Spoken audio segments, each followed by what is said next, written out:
Imagine if Joe Biden came out and was like, hey, I'm actually going to have 3 wives. My dad has 4. I've heard a lot of different stories from different cultures, but when you said you had 44 siblings... And it's not in another country, in the United States. That had my mind blown. So we've been living it secretly, privately. This is insane. What was your house like? I'm envisioning a hotel. I'm one of the older kids. I'm the 11th of 45. You won't hear that very often. I'm the 11th and I'm the older kid. And we... Sorry for laughing. No, That's just great. crazy. No, it's a perfect reaction. You should have been vlogging this. Dude, yeah. When I go talk to kids, you have no idea how much I started to crave what other people call normal. If I could have gone to public school, dating, having a girlfriend, what? Was it arranged? Yes. By the parents? No. By the church? By the church. How did you make your first $1,000 on YouTube? Ooh. What? You're creating your own little cult. Exactly. No, I have a strange question. Yeah. You really believed in YouTube. Did you really believe in Brett at the time? I remember vividly telling myself, stop trying to make me love you.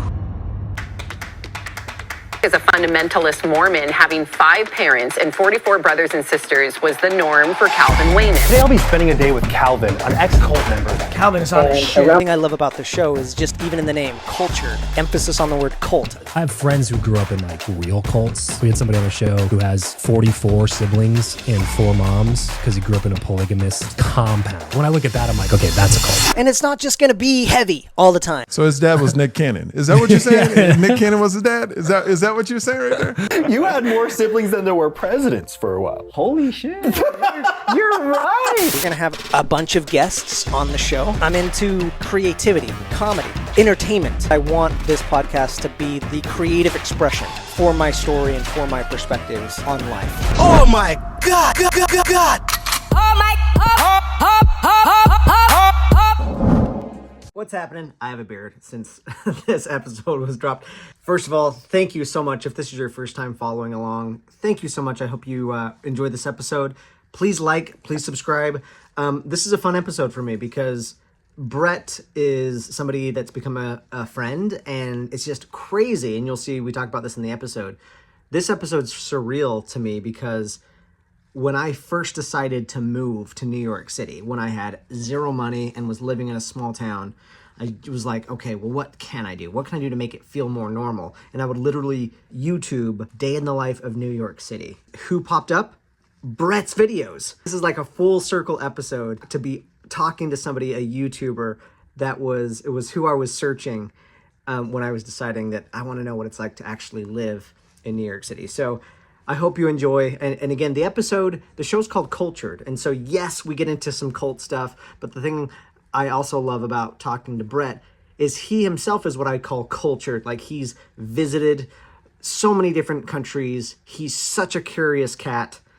It's a great conversation. I hope you enjoy. Please let me know what you think in the comments. The comments have been so helpful. The feedback, knowing what you guys are curious about, it's going to affect the episodes moving forward. So please like, please subscribe, and let me know any questions you have or what makes you curious. And let's dive in, shall we? Do you think that YouTube and content in general has made you like more self-aware because you kind of have to like watch yourself? Like, everybody talks about hating listening to themselves and that sort of thing. So when I first started YouTube, I used to always just say like, oh, I'm going to get a cup of coffee. And I didn't know I said it weird. I swear in my life, had no idea that I said coffee weird until I started doing YouTube and people being like, why do you say coffee so weird? And now it's to a point I don't even know how I say it because now I just go along with it. But true story, I had no idea that I said coffee weird. That's just how my family says it, how everyone around me here in New York says it. Yeah, I mean, I started YouTube pretty early on, not like full time, like doing it just for, like I had a YouTube channel in 2006. I've been obsessed with making videos my whole life. Any science class, I would make a video for it and still have those videos privated on my same YouTube channel. You have some that aren't private though, that are really far back. Yeah, exactly. So like, I've just always loved making videos. And when I started like posting more storytelling type videos out to the public when I was like 23, you know, still an adolescent coming of age person. So I didn't know so much about myself. I was still learning, you know, who I was. But YouTube definitely helped me learn about that from the comment section for sure. Where in New York, by the way, did you grow up? I know you're in Manhattan now, but... Yeah, so lived in Manhattan for the past 10 years, but I was born actually just north of the city, about like 30 minutes north.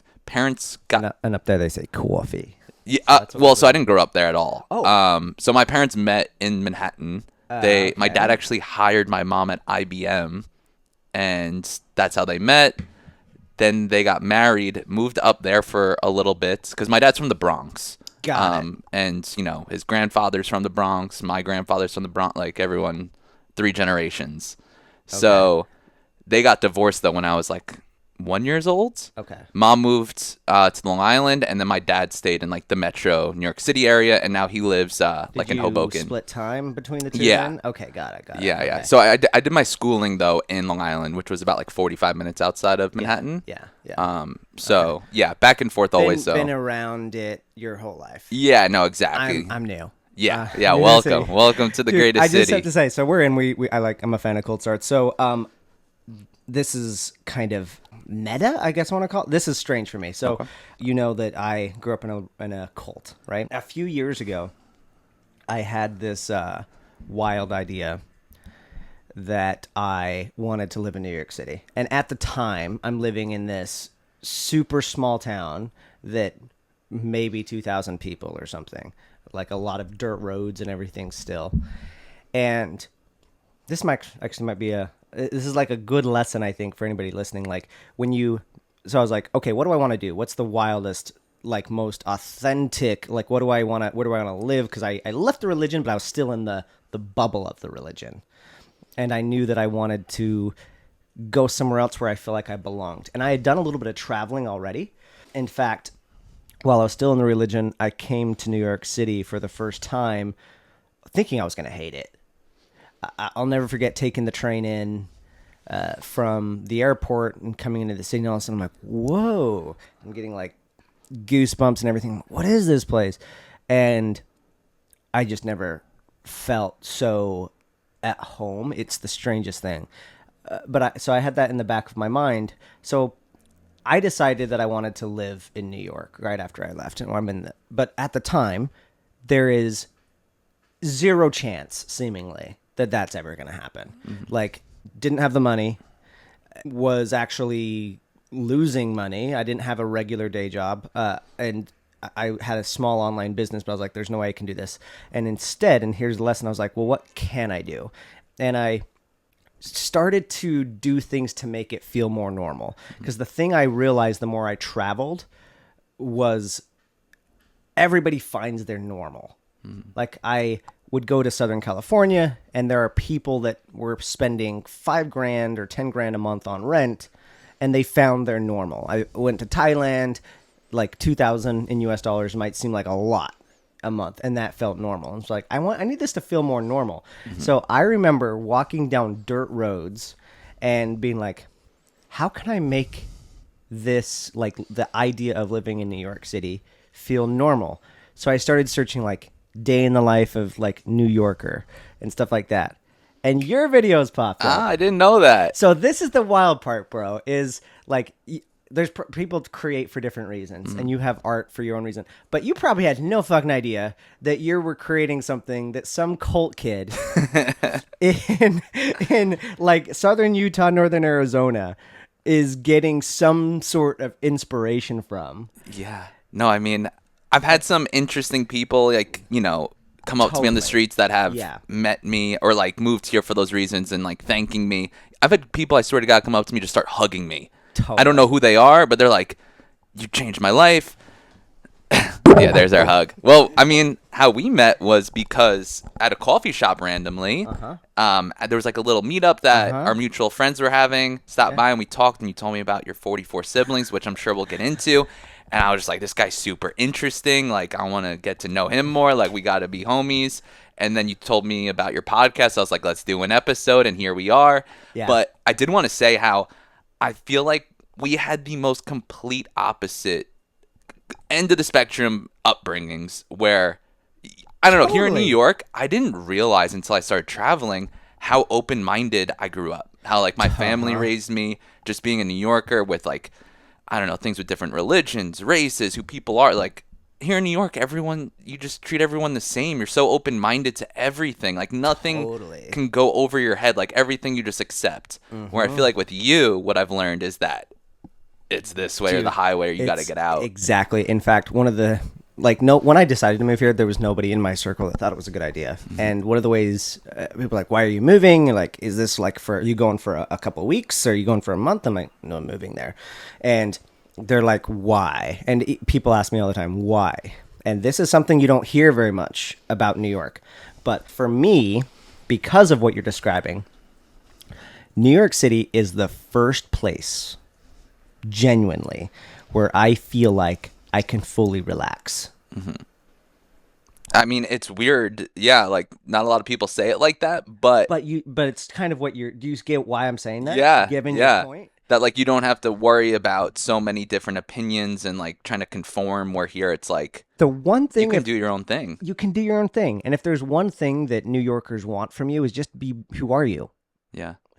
Be your real Everyone's self. so interesting here. Everyone has such a unique story. You meet people from Uganda, you meet people with crazy religions like yourself, and that's why I love it still. And that's why I think we gravitate toward each other. Where I was like, dude, I want to hear more of your story. The other thing too is you remind me of a mini and I think we need more people like this to fill the shoes of Anthony Bourdain. Oh, thank you. Appreciate that. Because like that's something that I want, because I mean he's no longer here, and I think that was such a gift that he gave the world by going and bringing in other cultures and that sort of thing. Yeah. And that's something that you're doing. So I take a lot of inspiration. Thank you. It's funny. I mean, I know a lot of people who do similar with what I do and love travel, aspire to be him. Of course, I have so much respect for him, love his videos. But I don't like use what he's did and be like, I need to replicate that. But my girlfriend does describe what I do to her friends as if Tom Holland took Anthony Bourdain's job. I guess I'm a bit more friendly, open, like to goof and yeah. How have you found your thing? Because I was watching a lot of your earlier videos, and dude, there was a question I wanted to have on one of them, and I don't know if I have it right here. Let's actually, I won't pull it up. You're freaking it was the skateboard video. Okay. And when was the last time you watched your old skateboard across Manhattan video? Oh my gosh, that was like the video that kind of made me fall in love with YouTube. Oh, really? Yeah, like that was like my first vlog. Okay, tell the story. So I haven't watched that in a while, but yeah, In fact, I'm gonna pull it up while you talk. Oh gosh. Keep talking. Like I said, I've been making YouTube videos my whole life since 2006, and I was a little kid, and I didn't know exactly if I could ever turn it into a career. At early stages, there weren't many people that were doing it full time. And I don't know. So for fun, I came up with this story of skateboarding across Manhattan and documenting it. And that was my first ever vlog. This is the part I'm most impressed by. This right here. Doing pull-ups on the subway, or? That's that. Here's what the fuck? But this is my most impressed part. What the fuck? Brett's like hanging upside down. In New York, the subways are jungle gym growing up, Dude, I just did I practiced my pole dancing because it's getting so fucking popular. You got to take that onto the train, leave out a hat. You're going to pay your rent. I did pole dancing on a subway. It was like pretty empty. Just kind of as a skit. Yeah. So that's New York right there. But fuck, what gave you, like, you're just like hanging upside. You're like, okay, let's do the most ridiculous thing that's for video. Like, yeah, I guess it's just like, I mean, at that time, I literally probably had 20 subscribers. So like no approaching 1 million. We got to yeah. Brett Conti on YouTube. Yeah. So that wasn't even like I need to impress anyone, or like I didn't even think I wanted to grow a following at that point. I was just like, I want to make fun videos. I want to tell stories. And that was like a cool story of skateboarding across Manhattan. What was the point where you're like, holy cow, I could actually, yes, it's a hobby. I love making videos. I could actually make something out of this where it's my thing. Where did that happen? Where in the journey? Yeah. So I'd been doing YouTube for a while. I was like, I definitely believed in it pretty early on, probably 2016, where I was like, I see so much potential in this. I just see every public figure having one, and, even kind of envisioned like the people like Will Smith, how they started channels and all these other celebrities. I knew that was going to happen. So I knew that I wanted to get into it as early as possible. So yeah, 2016, I kind of dropped everything else I was doing and went all in on making YouTube content. Can you get, do you know Tim Ferriss? Yeah. Okay, this is my Tim Ferriss moment. I just want you to get super detailed on like what does going all in look like? Like in terms of like what are you how long are you shooting? Are you editing? Do you have anybody helping you? Just Yeah. Well, I guess first of all, so I had a clothing business that was doing pretty well at an this online point. business? It was online, but then it was also in about 100 retail stores in the chain Zoomies, if you're familiar. Yeah. Yeah. So when I was like in college, I started that company, and by the time I was like 23, it was not very profitable, but it was a 6-figure business. Okay. It's hard with cash flow and doing like a clothing company like that to a big box retailer. Yeah. So it wasn't that profitable. I was Was still the primary business model wholesale like that where it's in retail, or did you have a good customer or a direct to consumer base as well? that was decent, not enough to like live off of. Like if I couldn't have just done online. Like the Zoomies big box retail stuff is what I guess I could live off of barely. But what was tough about that is it was net 60 terms. So I would have to pay for the products 30 days before they're made, and then it's 60 days from when they ship. So in total, I'm fronting money for 90 days. Got it. That I like didn't have. So that was always the limbo. And I'm a finance major. Yeah, so I'm a business major, and I'm the first and only one of my siblings that went to college. I love business models. I'm an entrepreneur. I do a little bit of business consulting, so I'm always curious, like, what's the model behind it all? Yeah. So it sounds like it was really the Zoomies thing. Yeah. How the fuck did you land a Zoomies deal when it's such an early business? Yeah, so I studied finance, like I said, and I interned at Morgan Stanley, where thought I was gonna go ahead with a full-time job there, but decided to not take any full-time job and try and make it on my own with the business I started in college. Entrepreneur. And after a couple months after college, I was a delivery boy at night, and during the day I would just work on the business. And I reverse engineered coming up with ideas of how can I turn this into a 6-figure business. And the thing that I came up with was getting it into Zoomies because they were the biggest streetwear, skate, clothing store in America. That fit the brand of what you wanted the clothing line to be. Got exactly. So I was 22 years old, and I didn't know anyone at Zoomies or have any connections. I'm fresh out of college. So I got a job at the store at Union Square and started working there, made all the connections I could with the managers, or if I knew the district manager would come in, I'd just go over to him. I'd bring him a Fortune hat, which was the name of the brand, Fortune New York, and just like really try and like get myself out there, meet everyone I could. Within 2 weeks, I don't know how, but I got a hold of the buyer. They were down to try it out. I quit Zoomies and started selling to them. And all this is how you get into YouTube. I love this type of shit, bro. It's doing what you can with what you got. Yeah, Okay. like that like you couldn't replicate again. Like Totally. the fact that I got just so lucky meeting the right person at the right time. His name was Phil. Shout out to Phil, changed my life, and he just was like hyped on my brand and pitched it to the buyer, which he didn't have to do. He made no money from it, and here we are, and it became a pretty successful company for an early 20s kid. So during the time you decided to go full-time on YouTube, are you making a little bit of residuals or something from the business to fund full-time? Is that where you're going with that? Yeah. So I got to a point where I could operate the business pretty easily without so much of my own bandwidth. I had a designer at this point that was doing all the design work. I would show it to the buyer. They would put in a purchase order. I had a warehouse, or not my own, like a third-party warehouse and logistics center, and they would fulfill the purchase order. I would never have to see the product ever. You had a real business. Yeah, so it was like pretty hands-off, and it was like at this point, it was sustainable. I could live. How much are you taking home from it, would you say, on a monthly basis? So it got to a point, like, it was pretty quick, the up and down of it. Like, it was sustainable. Volatile. Like, we were getting, like, it was probably doing, I think the best year was around like $200,000 to $250,000 a year in sales. Right. And after paying designer fees and all that, like I was probably making like around $60,000. Not much, especially in New York. That's not yeah. much. So that's why I was still living. I had 7 roommates, like running this business out of my tiny Chinatown apartment. Gotcha. So I wasn't like balling with it. Okay, so you're making $5,000 a month. Yeah.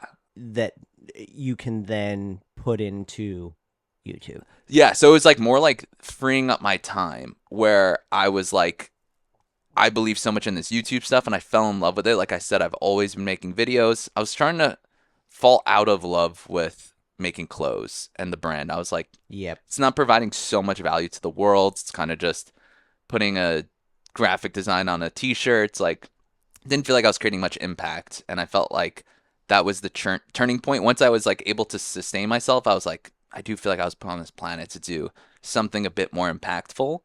And that's when I fell in love with YouTube and kind of sharing more of my story of like how I'm living in New York City and it's like living on $10 a day. And those videos at the time, I didn't know how much impact they would have, but it is crazy hearing people like yourself just telling me and other, probably heard it thousands and thousands of times of people that whether they moved to New York or kind of like pursued that thing they didn't think they could do on their own, whether it was their own entrepreneurial journey or moving to a big city, that my video somehow impacted that. And I feel like that's how I sleep well at night. Yeah, because you're doing something that you enjoy doing.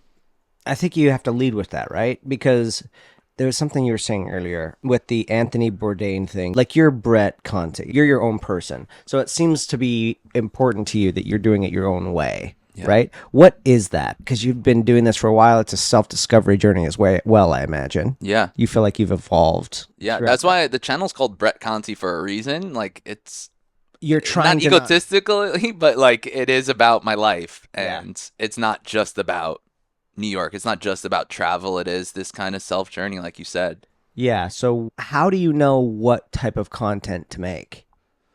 Yeah, I think that it's really important to not just do what the views are doing well in. I'm not someone that follows the views. You can look at my channel. Like I, of course, will do videos that do well and spin off of it, but only if I genuinely really want to do it. I could have definitely surpassed 1 million plus subscribers at this point if I would have just done it for the views, but I do genuinely care about the types of videos I'm making, who's watching those videos. I love that I have of like primarily a New York based audience, which is awesome. So yeah, I care a lot more about like the impact and story of the video rather than just creating a video that gets views and like people giggled at for a second and it didn't mean too much.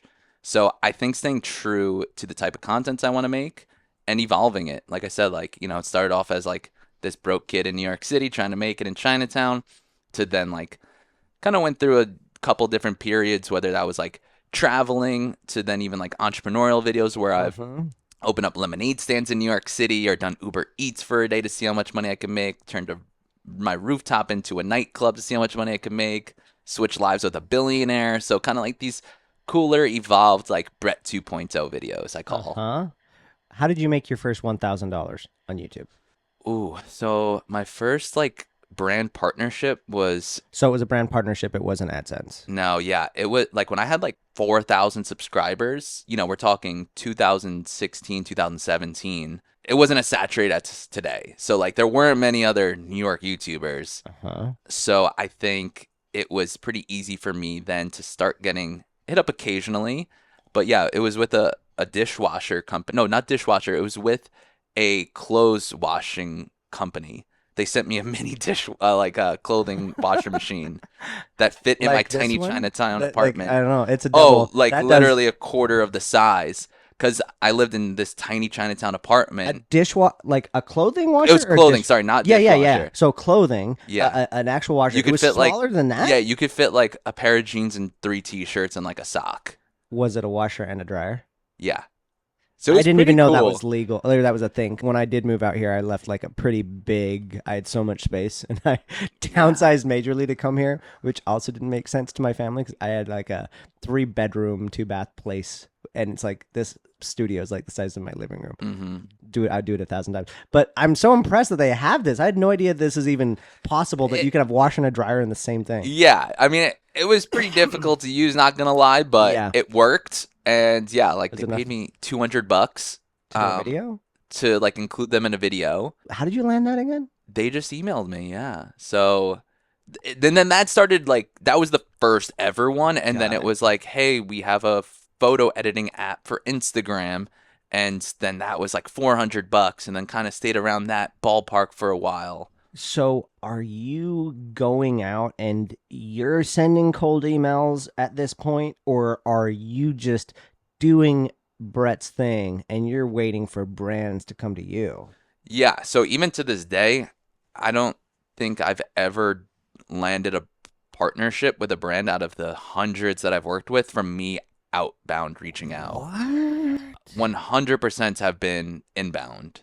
That's bananas. Yeah. So obviously now at the point that it's grown to this point, kind of like been around for a while, that like get emailed all the time. Of course. Like when you're approaching 1 million, that's insane. But I would have never guessed. Yeah. Like, especially given the fact that you're already clearly, you have the entrepreneurial gene creating the business and. Oh, no, I've tried. I've just You never just haven't landed. gotten them. I never. So That's even better. No, not now. I mean, now I don't have to do that. don't have But in to. the beginning, after I was starting to get some, let's say one a month around that amount, I was like, oh, it would be cool to do more of this, because I thought of it as they're paying me $400 to do something that'll take me 30 seconds or something to film this little ad read, where to make $400, you know how many t-shirts you got to sell to make a profit of $400? A lot. A lot. So that's how I was thinking of it with, where I was like, whoa, like this is insane. Like the service business is way better than kind of trying to flip money when it's a product business. But yeah, so I then made a whole Brett Conti audience and my whole little pitch deck. Yeah, that you could give brands when they reached out. Or I would you even reach out. I wouldn't do it that much, but sometimes I'd be like, oh, I would love to work with this brand because I use it every day and try and pitch them, and it would never work out. Or I couldn't, I don't know. I would go on LinkedIn, try and find people's emails and pitch them.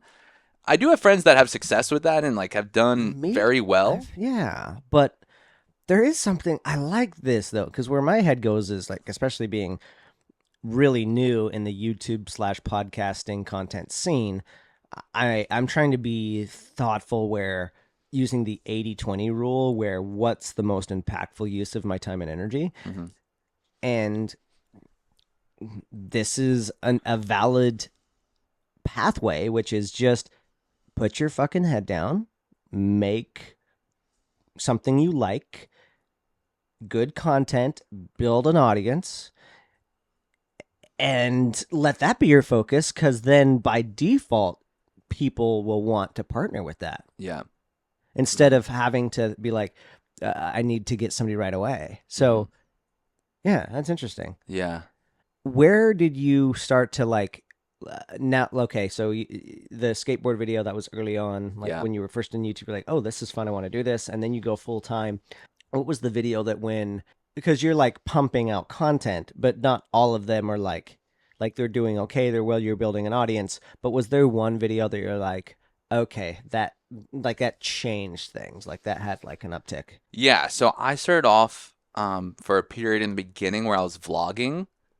So it was what am I doing today? I was daily vlogging. I just wanted to build a relationship with the audience. Also, I just enjoyed it. It was cool. It was fun documenting that period of my life.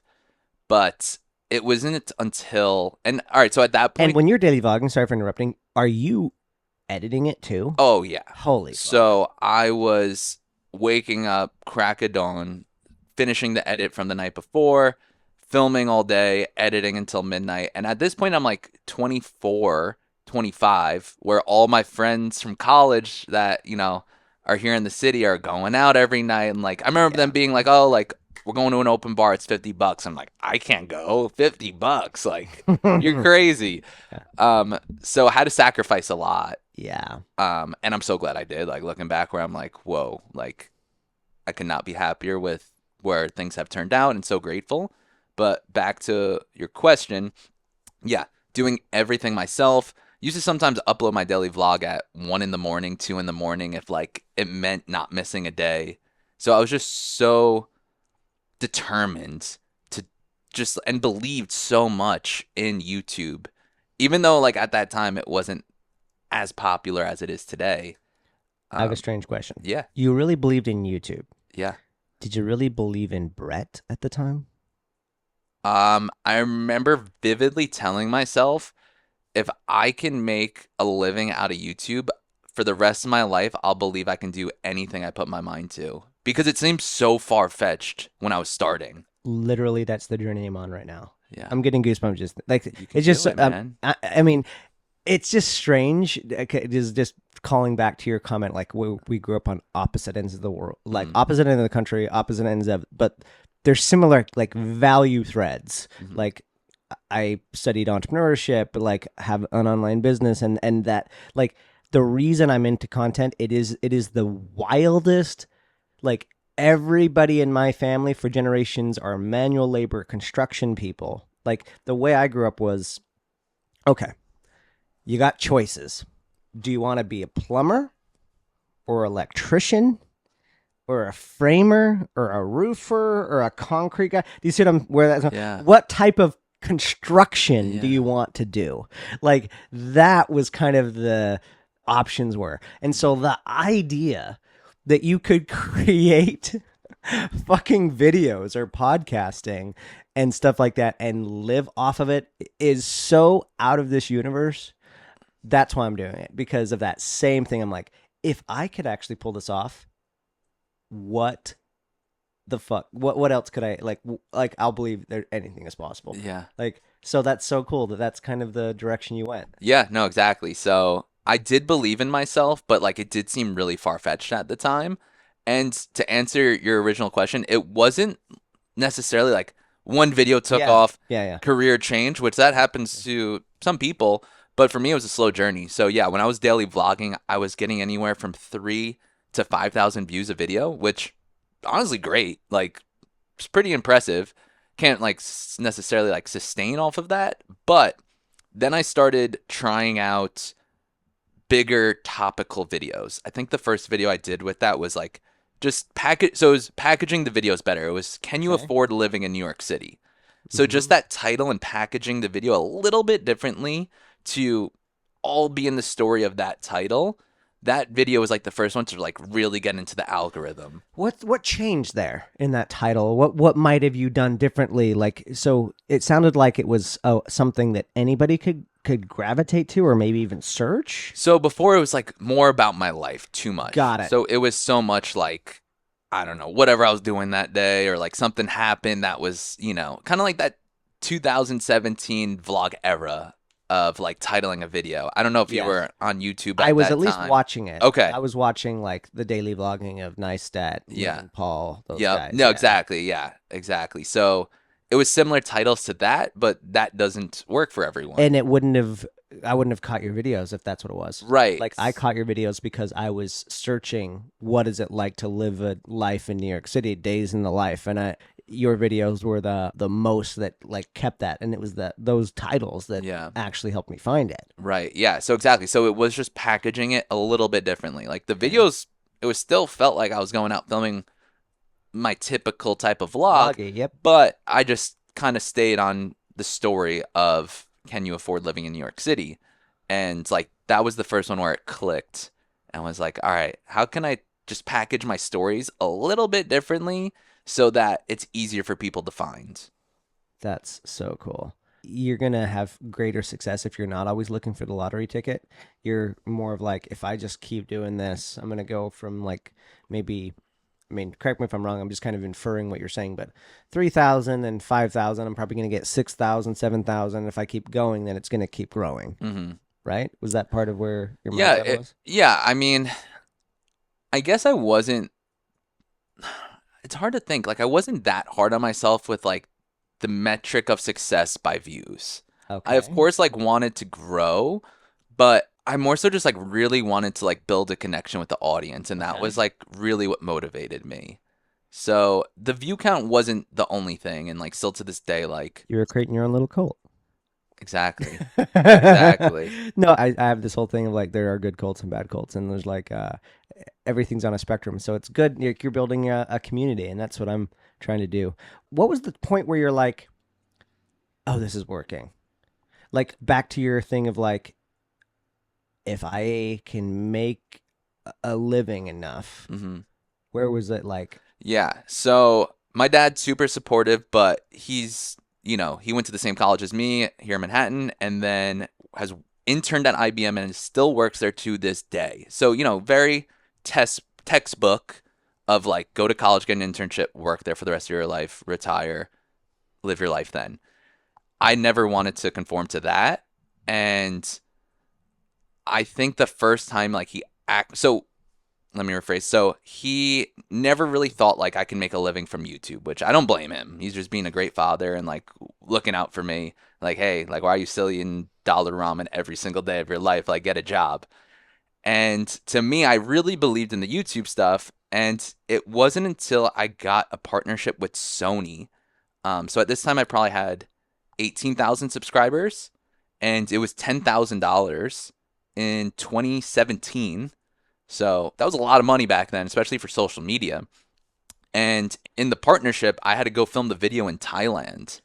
So it was just like a dream opportunity. Had to. Darn it. You know, like those weird moments in your life where like you can feel it and just rewatch it in your head constantly. I remember getting that email. I was getting onto the subway at Union Square, getting the email. I'm like already swiped in, like waiting for the train. And I'm so excited that I ran back up, called my dad, called my mom, called every person on the planet. Like, I can only imagine. Yeah, no, I was so excited, and I was just like, it just felt like my dream had come true in one email. And yeah, that was the moment where I feel like my family started to understand it and like believe in it. With like a huge company like Sony, one of the biggest companies in the world, is wanting to work with me to make a YouTube video. Hold up. That's got to be one that you did outreach on, right?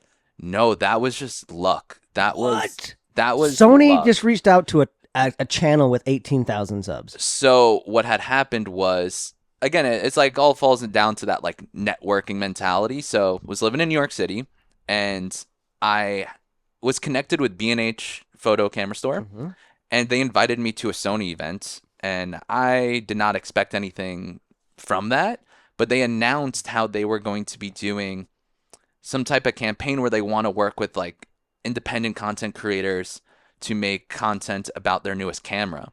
So I literally just like submitted a pitch. I remember submitting this pitch at probably like 3 a.m. I was in California on a road trip and was like, oh, it's the last day to submit that pitch for that Sony thing. Let me just write something about bringing their camera to Thailand and like attaching it to a monkey and like on a rope, and then like filming elephants in a mud bath. Just giving a wild idea. Wild idea. And then, yeah, like a month later, they emailed me back saying, love the idea. Like, here's $10,000. Go do it. Oh, my gosh. That's so freaking rad. And you get paid that not up front? No, that wasn't up front. So you had to still front the money for the trip. Yeah. Got it. Yeah. And I brought out my best friend, Living Bobby, who's also a YouTuber that I went to college with, and we had the dream of doing YouTube together. And I remember obviously paid for his flights and like everything. And I remember being like, oh, snap, I better get paid soon from Sony because this is all my money. That's such a wild experience. Holy shiz. Yeah. Okay. That makes me curious about, so you've had a lot of these travel experiences. Yeah. Thailand was the first country I ever went to outside of the U.S. Oh, I didn't know that I don't know how much you've traveled, so Thailand's a good one. That place like will wake you up with culture shock for sure. That's why I went. It was right before I left it was one of the catalytic things to leaving. So I was in 2017, I was on such a journey of like trying to find what was real, what was true, and traveling was complete impossibility. Similar to like the idea of New York. The idea of traveling outside of the country especially was like, no. And then I met this nurse at some entrepreneur event. And she said that she travels. And I'm like, oh, that'd be the dream. Like, even if you can't travel, everybody dreams of it, right? Like, it's something everybody wants to do. And I was like, yeah, I want to do that someday. And she says, yeah, I went to 7 countries last year. And there was just something about that. I was like, wait, what? Like, you're a nurse, so you have a full-time job, but you still managed to hit 7 countries? And she's like, yeah. And I was like, and how many people do you go with? She's like, oh, solo. And there's just something, and I was like, a solo... Wait, if a solo female with a full-time job, like with responsibilities and everything, can hit 7 countries, I got to at least be able to hit my first one. And so I was like, do you think I could go? Like, how much do I need? And it was just all of a sudden a possibility. And so that conversation with her, I was like, okay, I want to go somewhere that feels not Western. Mhm. Like I want to feel culture shock. And I'm also on a shoestring budget. So where should I go? And she helped me pick Thailand. So that's how I went to Thailand. I went to Thailand for 17. Dude, that trip changed my fucking life. There's a lot of things I'm not going to get into, but I love Thailand. Yeah, Thailand's one of my favorite countries. I think that's the country I've been to the most amount of times, and it's probably Oh, really? close to like 10 times. Whoa. I What do you love Thailand. Why? Let's talk about that. I don't know. Like, I think similar to you, like, I love going to places where I feel like I'm in a different planet. And I think Yeah. Asia, I've been to Asia so many times and gravitate towards there just because it's so different than New York City. So it's weird, like, when people ask me my favorite places, it's New York City and then, like, yeah, like Bangkok or, like, some island in Thailand that's, like, so different from the Western world. But yeah, I think Thailand for the culture's so cool. The food is incredible. Love That's how I spicy fell- Thai food. I was just going to say, that's what made me fall in love with spice. Yeah. I'd never liked spicy anything really. And then I had it in Thailand with street food. And I'm like, oh, I get it now. Yeah. It's like it's not just about heat. It's almost like spice is like a flavor Yeah. when you're in Thailand. Totally. Yeah. right? It's on everything. Yeah. It's so great. Like for that reason alone, it's worth going to Thailand just for the food. Yeah. But there's so much more from like all the beautiful islands that you can go to, or like the north in Chiang Mai and the elephants. Like I went to Chiang Mai, went to an elephant sanctuary. That was so cool. Got to ride an elephant and then bathe an elephant. Did you Okay. do that whole thing? yeah. I got to bathe some elephants, which was really cool. So it's like there's just so much to do there, and it's so fun and like relax. It's different in like I call New York where I say New York is the ultimate office and everywhere else is vacation, because New York, it is that go, go, go mentality. And everywhere else you go to Thailand and Chiang Mai and people are just sitting out, relaxing, watching elephant bathes. Like, I don't know. It's just, to me, as much as I love New York, it's nice to escape and go somewhere relaxing. I love that. Yeah, even though again, you're in New York, I'm in a culty small town, but we still found something that was so different. So there's so much value in that. Like finding some, like the relaxing's one thing, but I think there's so much value in like breaking your normal frame of the way things are going. Like in New York, everybody's going and doing stuff, but in Thailand, people are chilling and relaxing, and they're still making it in a way. That's one thing that was big for me, because I was like, there's only one way to live and think and be. Here's the truth. My church was like, here's the one true church. And then I was in this big crisis of which Christian church, maybe it's not mine, but maybe it's other ones.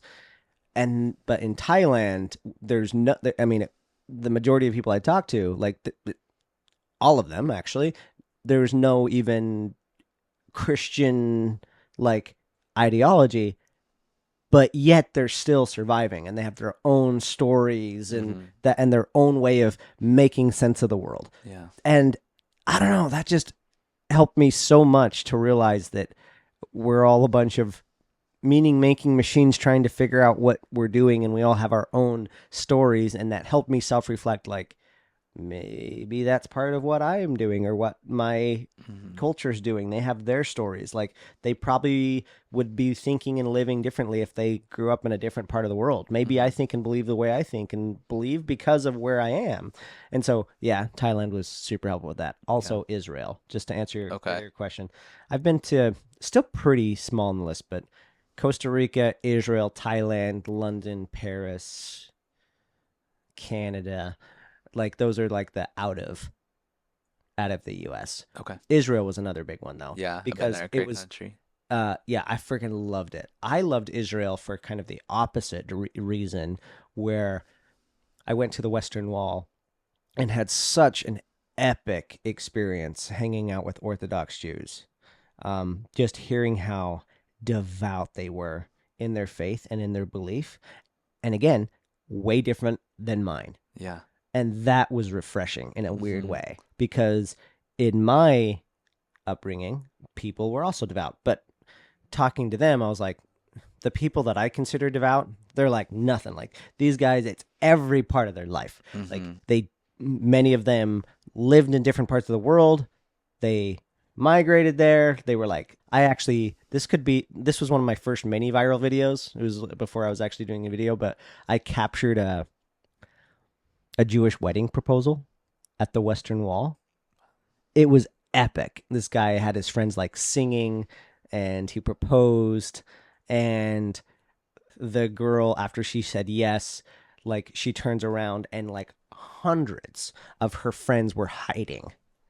And they were like there now to like celebrate, and all of a sudden it just breaks into this major celebration. The women go off and start holding hands and dancing and singing. The guys do. They grab me. I be a part of it. They actually invited me to their wedding. Like, it was such a wild experience. And again, just so different than what I would have ever experienced in my upbringing. Nothing wrong with my particular culture. That's not what I'm saying. But it was just something about there can be differences and it still works. I don't know if I'm trying to see if I can get the feeling or communicate from the feeling to the words. The refreshing thing for me is growing up very dogmatically that this is the only way, but then seeing another way that's so different and it also works. And I'm also seeing love, and I'm also seeing family, and I'm also seeing dancing. And it was just so cool. Because then it's like, there's freedom in that for me, because I'm like, wait a minute. If it's working where I'm from, and it's working in Israel, and it's working in Thailand, okay, different belief systems are working. The lesson there for me is like, if it's working in all these different places and they're different, in a strange way, it empowered myself to be like, so I could come up with something that works for me. Like, I don't have to succumb to the pressure of any particular one, especially the one that I was in. Like, it was the traveling a little bit helped me be a little bit more flexible, because I was so wrestling with, do I believe this particular one way, or are there was also this like conflict of like, if it's not this one, which other one is it? And I had this pressure of thinking I need to jump from one to the other. But because I experienced one that was in mine, and then something like in Thailand, and then Israel, all very different. I don't know. I all of a sudden felt like I didn't need to just jump to another one because that's the right one now. Mm-hmm. There isn't just a right one. Like, to me, I'm like, wait a minute. What if, and this is the wild idea, what if the right one, the right belief system, the right way to live is actually what feels good and true to me? Mm-hmm. And that's such a wild idea from my upbringing. I can't even tell you. Like, that's so foreign to consider. But traveling helped with that. Yeah, no, I think traveling to me has definitely changed my perspective on life in so many ways. From like going to Dubai, where the sheikh has 3 wives. Oh, great! He could have been a Mormon. So normal in the Middle East, and with their religion and everything, where it's like, imagine if Joe Biden came out and was like, "Hey, I'm actually gonna have 3 wives." Yeah. Like, the world would erupt. Yeah. So my dad has 4. So yeah, which again, like, I've heard a lot of different stories from different cultures, but when you said you had 44 siblings, that made me like kind of have my mind blown. And it's not in another country; it's in the United States. Yeah, That's insane. So I have 1 dad, 4 moms. Each of them had 11 to 13 kids each. But do you treat all your moms the same, or do you have like your birth mom that like you're closest to? They're all your moms. They're all your. Do you know which one is your mom? Yes, okay. That's a good question. And this is great because I'm sure people are listening and they're like, "What?" 4 moms. Yeah. So the way I was raised, my dad very much wanted to make sure they all felt like your mom, and that was cool in some ways. And again, this is like normal. It's not like your dad's like a player or something. Like, this is just like normal. My grandfather had 13 wives. Okay. And so it's not like they're just like walking around like these studs that like are just trying to get all the girls. It's like, this is just normal. This is what you do. This is what you do. This is how you get to the highest heaven. So this is just a quick thing on Mormonism. Mormonism is founded by this guy, Joseph Smith. Joseph Smith. What a name. Yeah. Joseph Smith comes up with this doctrine of polygamy, that this is how you're going to get to the highest heaven. There's 3 tiers of heaven in Mormonism. There's regular heaven, known as the telestial kingdom. There's middle heaven, known as the telestial, terrestrial, celestial. We were taught that the reason some biblical characters had multiple wives is because God ordained it, and that's the way that God lives. God himself has multiple wives. And so this wasn't just taught as, to your point, a baller. It was like, if we all want to get to the highest heaven, this is what we gotta do. And so Mormonism actually Joseph Smith started Mormonism in New York City, or not New York City, but of New York, upstate New York. Wow. New York of all places. Obviously, some of these ideas did not bode well with a lot of the area at the time, so they kept getting pushed out of town from place to place, eventually making it to Utah. Now, the regular Mormon church, they don't live polygamy anymore because, like, appropriately so, there was this reaction of like, is that really the way? Like, and so Utah was trying to gain statehood, and there was this huge conflict. I'm not going to go too deep into the conflict with the nation and Utah, but Mormonism eventually says, oh, we have this revelation from God. We don't have to live polygamy anymore. Okay? We don't have to live polygamy anymore. In fact, we're not going to. But they had a population, a membership base, that had just been told for generations, this is how you're getting to the highest heaven. So when all of a sudden, somebody's telling them, their leadership tells them you can't, you don't have to, it was actually quite confusing. They're like, we're not going to stop. Like, I mean, plus we have family. Like, it's our family now. And so what ended up happening is the leadership of the Mormon church kicked out members that were polygamist, which is a whole other crazy thing, because it's like, wait a minute, you kicked out people for living the way that you taught them to live. And they actually felt the pressure that they had to live this way to get to heaven. Got it. So they kicked them out.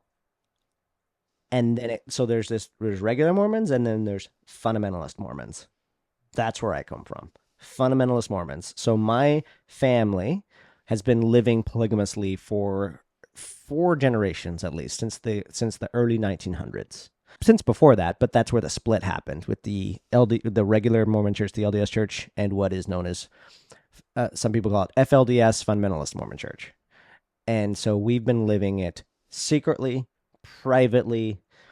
I was homeschooled my entire life, didn't step foot in a public school, like lived on a farm, self-sustaining, grew corn, tomatoes, peppers, like, dude, you milked should have a been cow. vlogging this. Dude, yeah. This is crazy. Like, what was your house like? Like, I'm envisioning like a hotel. It was big. How did you fit We 40, were on top of, first of all, almost 50 people yeah, with all the wives? 12 bedrooms, 12 bath. Ultimately, it's a big house. It should have been bigger, but we actually didn't have that big of a house when I was born. I was the baby. I'm one of the older kids. I'm the 11th of 45. You won't hear that very often. I'm the 11th and I'm the older kid. Like, I'm one of the older kids. So I'm the 11th of the 45, and we grew up. Sorry for laughing. No, That's just great. crazy. No, it's a perfect reaction. Yeah. Because it's so different. And here's the best part. Like, from my perspective, for me, it's so normal. Like, that's my normal. And so when I go talk to kids that are living a normal, you have no idea how much I started to crave what other people call normal. Like, the idea, if I could have gone to a public school and actually interact with other kids that weren't just my blood relatives all the time, I would have died and felt like I went to heaven. Like, all this normal stuff. Dating, having a girlfriend, what? No. Was it arranged? Yes. Oh, Everything by the is- parents? No. By the church? By the church. Church leaders. I had an arranged marriage. How was it? I mean, I'm not married anymore. But so you're divorced? I'm divorced. Yeah. She stayed. Okay. when I left. Wow. All right. Wow. So was that was that the catalyst of you getting out, where you're like, I need a divorce and No, go I left. free? No, I decided to leave the religion first. Okay. And you were still with your wife? Oh, yeah. Wow. And she was much more conservative. She was supportive and conservative. So she was supportive of me during this whole, like, you want to travel? Yeah, I'll, like, go travel. And then I decided to leave And that obviously was a great big fat question mark of what that meant for us, because we had an arranged marriage and all this stuff. Ultimately, she decides that she wants to stay and all that sort of stuff. But then also, it was clear to me that we were just on very different life paths. And once I realized as well that, like, arranged marriage isn't necessarily standard. But you And- were trained that it was? Yeah, that's how I'm going to get to. That's how you were raised. Like, I was raised to believe that I made promises to someone before this life in polygamy, multiple someones, and that we were going to come to this earth and live. how do they pick who your wife is? Is it like out of a hat, or like I have no idea? You The gotta church teach me. leaders, the church leaders are directly connected to God. So they just know. They just know. There's And like gonna- Calvin is gonna be with Vanessa. Like, Exactly. it's just coming to me. Okay. Yes. Wow. There's a couple ways that it happens, and in different, because there's now different fundamentalist. I wish it views. was that easy. Right. That honestly, dude. Dating is fun, but like, Dude. imagine if like Dude, someone just had the answer for that's you. literally talked about. We talk like, and I grew up thinking that way. I was like, we would look at the world and look at heartbreak and all this sort of stuff. And I was like, And you guys and are like we- laughing at it. yeah, we got to bypass all that bullshit, all the heartache of like wondering who you're going to be with. And that's why divorce happens, because they got together on lust, not on truth. And so that's why, and like, we get to know exactly. This is kind of valid, like Dude. points to make. Dude, this is one of my soapboxes. Most of these things have a fuckload of logic to them. But it's just like a couple assumptions.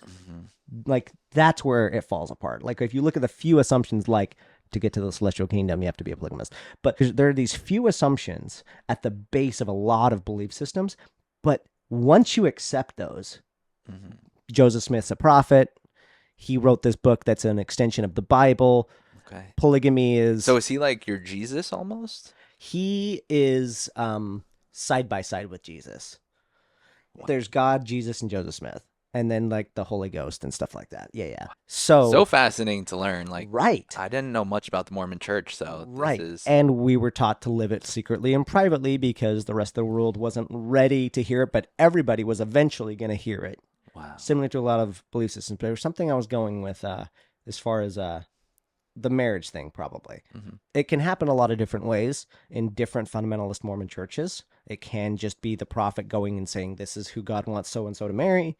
But the way it can happen in mine is usually the female, the woman, will go to the prophet, go to the church leaders when she's ready to get married and say, I'm ready. We called it turning herself in, which is so fucking funny when I think about this, because what does turning yourself in normally mean? Going into jail. Exactly. And that's what we called it. So-and-so is turning herself in. So the woman would go turn herself in when she's ready to get married. And it can happen a couple different ways. They will usually ask her, have you been praying about it? Like, do you have someone in mind? And she'll be like, yeah, I do. This is who I'm thinking. And they're like, okay, we're going to go pray about it and see if that's right. Or she might say that and they're like, we're going to go pray about it. That's wrong. That's not your guy. It's going to be somebody else. We still need to find it. Sometimes it takes a little bit of time to get the true inspiration from God. Or she might say, honestly, I don't even want to know. Like, I just want you, dear prophet leaders, to like, give me who God wants for me. Tell me who it is. And then they'll go back and say, okay, it's this. Do you feel good about that? Yeah. And then you'll get married. Wow. In 2 weeks. I got married 2 weeks after I got the name. You barely knew her. Barely knew her. Oh my gosh. Yeah. That's interesting. So the way it happened for me was actually one of the first ways. She went in and the prophet was like, do you have anybody in mind? And she gave him my name. Ooh. Yeah. Okay. So that's how it happened. But what was the thread that led to this whole Mormon thing? Because I wanted to circle back to Talking about siblings, your Oh, house. yeah. Like, I think it was more like how it happened or why it happened and that sort of thing. But yeah, this was taught that this is the way to get to the celestial kingdom, number one. But the reason we have so many kids is the Bible said to multiply and replenish the earth. So people have probably already been thinking this. Did they get to have multiple husbands? Of course not. Like, because you can't multiply and replenish the earth with just multiple husbands. You need multiple wives that can have multiple babies. And so, again, this was just normal. And my dad didn't even have the biggest family. Again, my grandfather has like 70 kids. And like, wait, but you were saying the jobs back where you were from were like these blue collar type of painter, construction, framer. How did they support 50 people? That's how. My dad had a construction Did he put company. you guys to work? Like, oh, yeah. Yeah? Oh, yeah. Wow. So he's like, I got 45 employees. Totally. Wow. Dude, yeah. In fact, it's just part of it. When you're young, like I started milking the cow when I was like 10. And so that just became normal. Part of my, I mean, this is kind of strange because I don't know when this is going to drop, but let's just say a couple months ago, we had like 9/11 here. Like, my memory of that day is I just walked in the house, got done milking the cow, and then I see it on TV, and then now I like live right next to it, right? So that's strange. So working manual labor, it's a big part of Mormon culture in general because they're pioneers. We had to build everything, build Utah, build all the buildings and everything else. And so it is really embedded into the fundamentalist Mormon culture to like build things and to work your face off. Like, get up, weed your section of the garden, water, like work. And that, like, there is no like when you're at a certain age start working. It's like pretty early. And then we would still like we'd call it put up fruit and vegetables, but it's basically just storing them for like winter. So we would harvest a lot of stuff. Wow. But yeah, Are you still close with your family? It depends on what you mean by that. Like, if you went back to Utah, like, would it still be normal? And yeah, we stay connected in like a group. And in a group in chat? like a group chat on WhatsApp. Yeah. Wow. Here's something, because this ties back to your mom question. Like, I knew which one was my mom. Yes, I had a deeper connection with my birth mom. The other ones were still my mom. My dad was very much wanting to make sure there was never any sort of favoritism. So you didn't treat a sibling differently based on what the mom I came from was and stuff like that. So this goes to your point about being close. You can't have a close relationship with 44 people. Yeah. Like, let me say that differently. You can only have so close, so deep. Right. And so this is my view now looking back at it, is like, I had a lot of, like, I'm connected to all my siblings. Like, we just hung out a lot a couple months ago. It was great. But I have a lot of shallow ones. Okay. A lot of surface level ones. Like, they don't know because the age gap's probably age gap. My oldest brother's like 45, let's say. My youngest brother's like 13 at this point, I think. Wow. But I just really want to make this point on the closeness thing. So surface level with all of them, but on good working terms at this point. But it's only been since I left where I've cultivated deeper relationships with a handful. So I'm really close to like 3 or 4 of my siblings that are also out. They still live in or around Utah, the majority of them. But yeah, it's not. And are you the only one that's left? No, Okay. I'm not the only one that has left the religion. About half have left the religion at this point. There's only 2 of us that are out of the bubble. Okay. So those that are out of the religion are like what I was when I left. When I left, I just made the decision, I'm done. I don't believe this. I'm not going to church, but I still socially was there, which was gut-wrenching because when I decided to leave, like 99% of the people I grew up with became estranged overnight because you're now an outsider, but I'm an outsider inside the walls essentially still. So it's like I felt very off, not connected. So I needed to go somewhere where I felt like I could breathe and belong. And then you found New York City. That's why I found New York City. But yeah, very different. Yeah. Yeah. And it's been a freaking wild journey, man. Honestly, though, that is why I like New York City. Like, strangely enough, there's a lot of really good things that I loved about my upbringing, having 44 siblings is at the top of that list. There is something that is special to me about how we like work together. The way we were raised, yes, we had 5 parents, but in a lot of ways, because we lived so dogmatically, it was almost like the parents were our government and we were all like the civilians. And so we would like watch each other's back. They were the cops.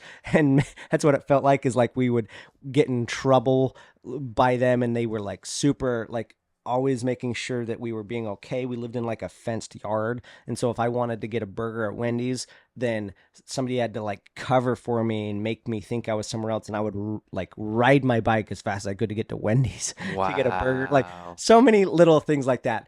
The thing that makes it like that I look back fondly are the just the fun that we had with having so many siblings. And that's why I like New York, because in a strange way, it reminds me of it. It reminds me of my upbringing. Leaving my apartment, and there's a basketball court right there. We had a basketball court growing up. Leaving my apartment and going out into the city reminds me of leaving my bedroom and going out into the property. There's some siblings over here doing this. There's some playing basketball. I could go play basketball. You know, it has that similar type of, like, I think I like a little bit of that busyness because that's what I had growing up. So that's what makes New York so great. It's just that, like, you leave your apartment and you're smacked with like so many people, so many stories, and just the world feels like there's no unlimited possibilities. Okay, we had a couple threads open. We're gonna start coming in for landing here. What is what's next for you? Like with this whole journey, the journey you're on. I mean, even though it doesn't matter, that's going to be a freaking cool milestone to hit that 1 million starting back on YouTube as early as you did and stuff like that. Like, yeah, what's next for you? Yeah, so still love making YouTube videos more than ever. Like, wake up so excited to still make stories even more than when I started. So still want to like always do YouTube as long as I can and just making videos. But I do think the directions will probably always evolve. Still love the traveling stuff. Like, I mean, I do want to go see every single country. I'm at about like 64 right now. If you ever want to go to Utah and make it feel like you're going to another country, I mean, I'll show you around. Yep. Yeah. So do love just like learning about different cultures. So do want to continue to travel. And then, having that entrepreneurial mindset, going to be launching a new business that I've been working a lot on. That's going to be a very cool series into my channel. So I'm like treating it almost like it's my college MBA, and I just want to use it to learn and take my audience. Document. Yeah, exactly. So I already have like filed for the trademark. I already like have everything kind of set up, just still finishing some pieces to it. But come next year, going to be like launching it and open about the sales, everything. Ooh. And like have it be like a cool learning experience firsthand. Are you keeping it on the wraps of what kind of business it is for now? Or? It's going to be a tea company. Because I felt like I knew a little bit about tea from my travels and how it's the second most consumed drink in the world next to water. Oh, I was going to say it's more consumed than coffee. It's more consumed than coffee, but not in the US. And I think that that's an interesting angle for me, is like not so many people drink tea. And I don't want it to make it like the typical boring type of tea, where if you go into a shelf at, I don't know, at Target and on the tea section, every brand for the most part kind of looked the same. And I felt like it was an industry with a window that could use some spicing up, pun intended. You know, like make it more fun, kind of have this bolder spin on it. And I think I came up with a really creative angle on it that I think could work. Borderline on maybe not, borderline on could do really well. But I believe in kind of the overall mission of it. Which I won't go into too much right now, but Sure. it's definitely an exciting project, and I think it'll be really cool to learn. And YouTube's helping you fund it in a way because it's That's what's so beautiful. That's why I'm not like stressing over the money aspect of it. I'm like, I'm gonna be able to get all these videos out of it, so gonna be profitable on the YouTube end, even if the business fails. Oh, I'm going to be looking ahead on the track because that's how I view this now, especially understanding a little bit more of your journey, that you're up there and I'm like, okay, I see it was possible. Yeah, I'm gonna you can do it just too, Calvin. keep on going on this track. Okay, we're gonna do. I'm trying to do this segment where I'm like end on the deep end or something. Like, Okay. something that's like a takeaway. So I'm going to ask you the question that you're going to have an answer to, and then I'm going to wrap up something because I noticed a through line that I think is worth pointing out here at the end, just in our conversation. The question I'm going to ask you is what you're most proud of what you've built. So just sit on that, and that can be your life, the YouTube channel, and stuff like that. The through line I want to point out is there's so many people that they might feel stuck, or they have a dream and they want to go after it, but there is this little bit of a maybe easy for them to say, or I can't because of this situation, or there's too big of a leap they feel like they need to make. And I noticed something in both of our journeys. We showed, like, we knew what we wanted in a way. Like when you know you want to be a full-time YouTuber, you went to like the Sony thing and you did that thing. You don't know which one's actually going to take. But what we did is what I'm going to call showed up in a small way. We kept showing up in small little ways. Literally, like the small way is like, I don't know how the fuck I'm going to live in New York or how I'm going to afford it. I'm in this small town that's still like, I feel trapped in everything. I don't know. And so the big leap is like, oh, I need to figure out a way to make 10 grand a month. Like, it seems impossible. I don't know how, but what can I do? On my walk, I'm going to start watching videos of people that live in New York to start making it feel normal to me. That was my smallest way of showing up. And I feel like you doing that with your videos, you kept showing up in small ways, and you said you got lucky and you couldn't replicate it. Yeah, you couldn't replicate that Sony did that and stuff like that. But what you fucking can is that showing up in small ways. Yeah, if it wasn't that opportunity, it would have been something else. Something else because you kept showing up in small ways. And that's the thing I want. I hope people gather from that is like, whatever the thing is, like, be unapologetic on the thing you actually want, but then just like, what's the small way that you can show up to that thing? Yeah. And if you keep on doing that, and why is it worth it showing up to that in a small way? Because it's something you actually care about, and it means something to you. If it doesn't take off right away, it's still worth to keep doing it, because once things do pop, like, it's getting towards the thing you want. So, okay. What are you proud of? I'd say I do consider myself a man with thorough principles. And I think one of my main principles has always been impact over income, and staying true to that, and not always just following the money and knowing the money will follow kind of all of the things that I'm working towards, but to focus more on the impact has been something I've been really proud of, to know that like people like yourself and others have moved to New York City or gone after that wild goal or dream of theirs because my videos helped give them that motivation to do it, is the thing that makes me the happiest in the world. So I think that's the thing I'm most proud of. And the beautiful thing about you staying true to that value is you don't even know how that's going to manifest itself. Like this. Yeah. Some random kid. Yeah. Small No, town. exactly. And I think it's similar to like how we met at the coffee shop. It's like you're getting yourself out there, going to these, small coffee meetup things and like meeting people. And it's like, if you are putting yourself out there, things will just like continue to click like it did for me, how it's doing for you. And that's the beautiful thing about New York. There's so many people to connect with, and kind of anything's possible here. Yes. Cool. Yeah. I want to be where luck can find me. So I'm here. Brett Conti on YouTube. CONTI. Like, right? subscribe, comment, notification bell. Comment on YouTube what you like best or what stood out. Subscribe to the channel. Helps the algorithm and can make me do more of this. So, Brett, thanks for coming, man. Thanks for having me. Pleasure meeting you. Yeah. Thank you so much for listening. And again, please let me know what your thoughts are in the comments. I read every comment at this stage. Your comments give me feedback on the things that you're interested in, what you're curious about. If you have any questions on this episode or just any comments in general, please let me know and I'll read them. So thank you so much for listening. Please subscribe if this is your first time, and I'll see you on the next episode. Peace out.